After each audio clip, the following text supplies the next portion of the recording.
Welcome to another video lecture on the subject fluid mechanics. We are continuing our discussion related to various topics coming under the broad area of fluid mechanics. So let us consolidate what we have learned so far in the past 16 videos shared. So we started with fluids, the definition of a fluid, and what are the essential characteristics of the fluid, and we had given an idea about where this fluid mechanics concept is essentially used in mechanical engineering practice. Then the major properties of fluids such as vapor pressure, surface tension, capillarity, then density, weight density, specific gravity, compressibility, and with a special reference to viscosity.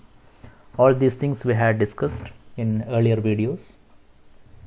Then the Newton's law of viscosity we had discussed in detail, along with doing some practical numerical problems for the estimation of viscous resistance of flows. Then we had discussed about the fluid statics, or the study of fluid at rest, and before that we discussed about the rheology of fluids, Newtonian, non-Newtonian fluids, with respective examples and all. Study of fluids at rest, we started with Pascal's law, the essential basic laws governing the fluid at rest. Hydrostatic equation we had derived, so that is used for measuring or estimating pressure at any point in terms of the meters or centimeters of liquid column, and how to estimate the pressure difference between 2 points by using a pressure measurement instrument called U-tube differential manometer, maybe a simple manometer or a differential manometer or inverted U-tube differential manometer, and how this hydrostatic equation is used for measuring the pressure difference between two sections or between two pipes. So we had done a number of numerical problems for better understanding of the pressure measurement. Then we moved on to the force on immersed objects in water or in any liquid. So first we took the surfaces, 2D planar surfaces in liquids, plane lamina, rectangular, circular or triangular lamina. We defined center of pressure as well as total pressure. So what is the relation between the center of pressure and the center of gravity of a two-dimensional plate, which may be either vertical or inclined in a fluid? So we had derived the appropriate equations and numerical problems were done. Then we discussed about the 3D objects in liquids. So there comes the flotation principle, or the principle of buoyancy. Buoyancy corresponds to submerged bodies and flotation principle corresponds to floating bodies. We discussed the stability conditions. There we introduced a new term called metacentric height, or the point of metacenter, and how this metacentric height is governing the stability condition of a submerged body, or how the relative position of center of gravity and center of buoyancy governs the stability condition of a floating body, and we had done a number of problems under that category. So far we were discussing about fluids and essentially the characteristics of fluid at rest, or we were discussing about fluid statics. So now we move on to the next section, which is called fluid kinematics. So as the name indicates, you may be knowing, fluid kinematics relates to fluid in motion. In one of the earlier videos I had just hinted, kinematics relates to the fluid particles in motion, that is bulk transport of fluid, not at the molecular level. That is bulk transport of fluid from one place to another, one location to another. So here we are going for the categorization of fluid mechanics studies. Already we had explained statics corresponds to study and analysis of fluid at rest, and kinematics, study and analysis of fluids in motion. So motion characteristics are studied, velocity and acceleration, both are vector quantities, so it shows the directional dependent property. So with respect to location it varies, with respect to time it may vary. So how about velocity at a particular point, or how to estimate the velocity and acceleration of each and every fluid particle in motion? So that is being studied in fluid kinematics, and also we will discuss about various types of flows: laminar flow, turbulent flow, rotational flow, etc. And the flow to happen, there should be a driving force, that is, there should be an applied force or a pressure difference should be existing for the flow to happen. So dynamics or fluid dynamics deals with the study of and analysis of forces which are making the flow to happen, or which are causing the fluid motion. So you have inertia force. If a fluid element is being accelerated or decelerated, it is subjected to an inertia force. So viscous fluids has viscous resistance and viscous force existing. You have gravity force. All these are there. So study of fluid dynamics corresponds to the analysis of the forces which are causing the flow to happen, and of course some basic conservation principle also. So for the time being, in this section we are discussing about the fluid kinematics, the basics of fluid kinematics. Okay, so we start with description of fluid motion. So already I told you have velocity as well as acceleration, which are vector quantities, and also they are generally they are depending upon the location as well as time. So you have temporal variation and spatial variation. Temporal variation in the sense with time. With time these vector quantities vary, and with location also it varies. That means each of these vector quantities generally has temporal variation. That means with time it varies, and also spatial variation with coordinate system or with location also it varies. So how to describe this fluid motion? Essentially we have got two approaches for describing the fluid parameters. First approach is called the Lagrangian approach. So it is like this. It deals with each and every particle in a fluid domain, or the movement of each and every particle, or the properties, velocity and acceleration of each and every particle in motion we consider. So we know that for this we have to move along with the particle, because with time the position of the particle varies. So that is diagrammatically represented here. That means it is just like a moving coordinate system. You can approximate as a moving coordinate system. So it is a fluid particle. It has got a velocity at a particular time. It varies. The velocity varies. Velocity of this particular varies with respect to time, or with respect to position also it varies. So we consider each and every particle, and we analyze the velocity components and acceleration components of each and every particle. So for example, if a flow is happening for 1 hour, okay, it has got 3600 seconds. If you take a time interval of 1 second, okay, 3600 seconds. So a flow particle has got 3600 position coordinates, 3600 velocity coordinates, 3600 acceleration coordinates, or 3600 into that much number of vectors in terms of position or displacement, velocity and acceleration vectors are there.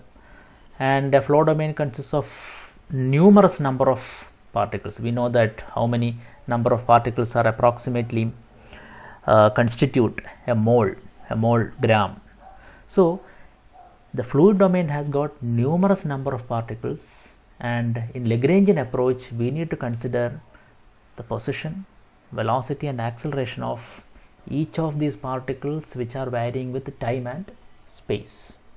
So what do you understand? So this analysis is based on a reference, because with respect to time the position varies. So what about this equation x, that is x, y and z, these are the position coordinates of a particular particle at a particular time t.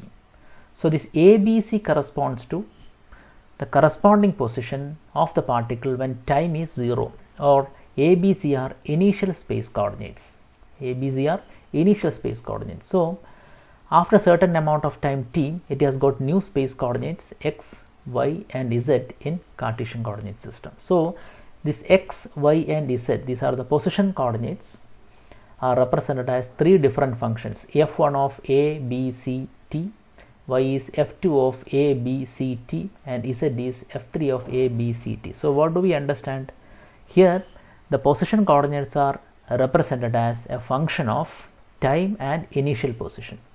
So as I already told, a, b, c are the initial position of the particle at time t equal to 0. So as I already told, what you understand is that this analysis is highly complex because it has got large number of equations. Each particle has got 3 equations at a time for displacement, 3 equations for velocity, 3 equations for acceleration, because acceleration, velocity and displacement are resolved into 3 components: x, y and z. So it is a highly complex equation and solution is also highly complex. So in Lagrangian approach, how do you calculate the velocity components? So velocity components are designated as u, v and w. So u refers to velocity component in x direction, v refers to velocity component in y direction, and w in z direction. So partial derivative of the corresponding position coordinates will give you the corresponding velocity coordinates. That means u equal to dou x by dou t, v is dou y by dou t, and w is dou z by dou t. You will get the velocity components in 3 Cartesian coordinate system, and you get the resulting velocity or the resultant velocity as square root of u square plus v square plus w square. Already we have learned in applied mechanics. Then what about the acceleration components? Acceleration also has got 3 components designated as ax, ay and az. So dou u by dou t is the acceleration in x direction. What is dou u by dou t? Dou by dou t of dou x by dou t, that is dou square x by dou t square. Similarly, acceleration component in y direction, dou square y by dou t square. Acceleration component in z direction is dou square z by dou t square, and the resultant acceleration is a equal to square root of ax square plus ay square plus az square. Respective acceleration component in 3 Cartesian coordinate system. So Lagrangian approach is essentially functional representation of velocity, acceleration and displacement in terms of time and initial position of the particles. And it is, as I already told, it is just like a moving coordinate system. We are moving along with the particle, so it is highly complex and normally it is not used for simpler analysis. So we have got another approach to describe the fluid motion, which is called Eulerian approach or Eulerian approach. So here in Eulerian approach, the observer concentrates a point in a fluid system. That means a particular position is being observed and particles pass through that particular position, almost similar to the control volume approach, you can say, somewhat similar to a control volume approach in thermodynamics. So a particular position or the location is concentrated and the particles are all the particles which are moving through the particular position is analyzed in terms of the position vector, velocity vector and acceleration vector of that particular point in the fluid domain. Okay, so this is less like a fixed coordinate system. You see p of x, y, z and after some time t. Okay, then how to represent the velocity in this case? The velocity is a function of x, y, z and t. So what does it mean? It's not velocity, it is x. Okay, it is x. So x means what? The position of a particular location of a particular position in the fluid domain is represented as its position coordinates and time. That means this x, y and z corresponds to the position coordinates of a particular fluid particle occupying a particular position. So that is represented as the 3-dimensional Cartesian coordinates of that particular position and at a particular time t. So here it is not so complex as in Lagrangian approach because we are concentrating on particular location. So here mathematically it is simpler in analysis. So in this case also you can estimate the velocity components. U is dx by dt, v is dy by dt, and w is dz by dt. Okay, not partial coordinate system, partial derivations. So how to get the velocity components ax, ay and az?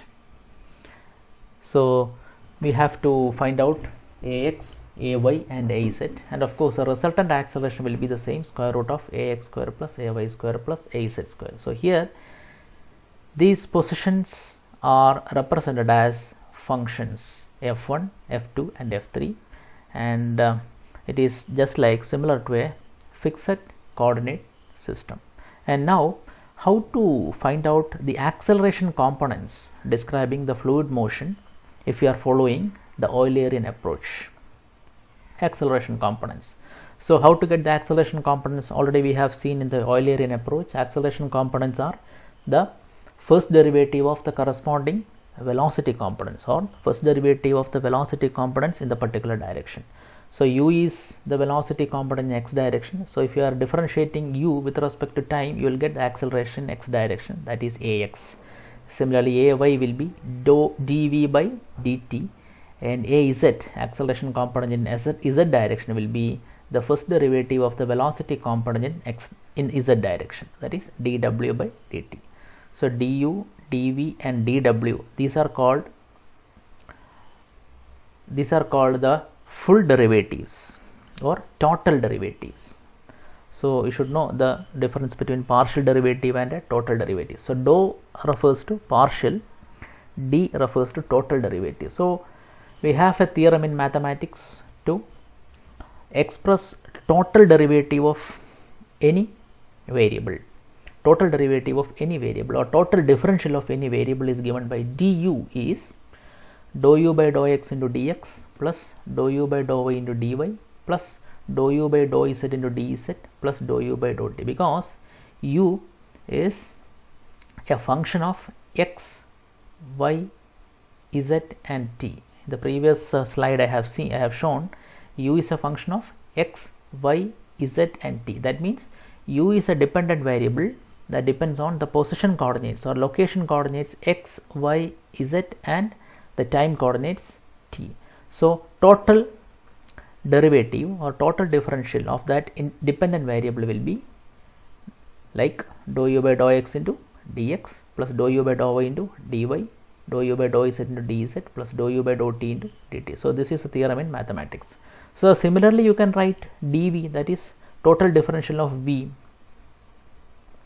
and also you can write total differential of dw also. Okay, that you can write similarly.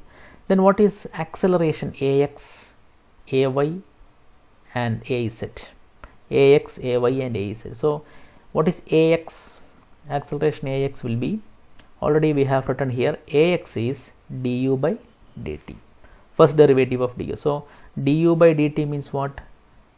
This du you have to, this u you have to differentiate with respect to t, that is du by dt. So here what you will get, you divide throughout by dt. So what you will get, dou u by dou x into dx by dt plus dou u by dou y into dy by dt plus dou u by dou z into dz by dt plus dou u by dou t into dt by dt. Of course it is 1.